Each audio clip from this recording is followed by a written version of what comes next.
Supreme কোর্টে আওয়ামী লীগপন্থী আইনজীবীরা সাজার রায়ের প্রতিক্রিয়ায় সুপ্রিম কোর্ট বার সম্পাদকের কার্যালয়ের জানালা চেয়ার টেবিল ভাঙচুর করে।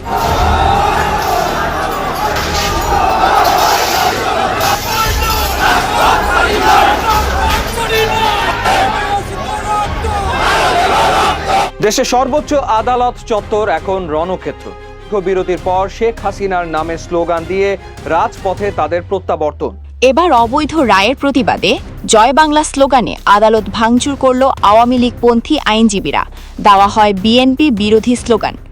আওয়ামী লীগের নেতাকর্মীদের একেবারে নিশ্চিহ্ন করার জন্য একের পর এক ভুয়া হত্যার মামলার আসামি বানিয়ে মাস্টার প্ল্যান তৈরি করছে তারেক রহমানের সরকার। সারা দেশে তারেক রহমানের সরকারের হস্তক্ষেপের কারণে নিরীহ আওয়ামী লীগ নেতাকর্মীদের জামিনের বদলে ফরমায়েশি রায় দিচ্ছে আদালত। মানুষ সুষ্ঠু বিচার থেকে বঞ্চিত হচ্ছে, যা আইন পরিপন্থী। জয় বাংলা। আমাদের বিএনপির পোলাপান টাকা নিয়ে এবারে মামলা দেওয়া দিছে। টাকা খাইছে, আমাদের টাকা খাওয়া পরে মামলা দেওয়া দিছে, বাবা দিছে।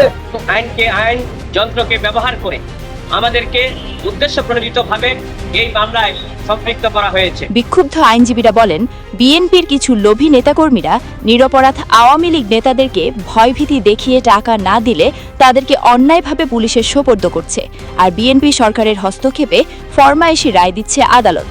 এভাবে কি ন্যায় বিচার চলে? তাই আমরা এ সকল অন্যায়ের প্রতিবাদেই আওয়ামী লীগপন্থী আইনজীবীরা একসাথে জড়ো হয়েছি। নিরীহ আওয়ামী লীগের নেতাকর্মীদের অন্যায়ভাবে গ্রেফতার করে ফরমায়েশি রায় দেওয়া এই অন্যায় অবিচার আমরা দেশের মানুষ কোনোভাবেই মেনে নেব না।